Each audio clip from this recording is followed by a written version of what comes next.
welcome back to everyone. In this video I will guide you how to fix Play Store not working on Motorola phone. Let's start the video if you want to fix this problem. So first of all, go to app library.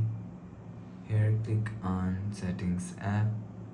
Now in setting, scroll down to and click on apps and click on see all apps.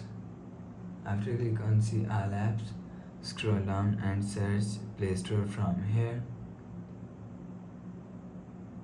and click on Play Store and click on storage and cache if you want to fix this problem. So clear cache Play Store app. After clear cache, go back to home screen. You will see your problem is solved. But if it not solved, so restart phone, just click and hold side power button and volume up button at the time. Click on this restart icon. Again tap on this restart icon, you will see phone is restart.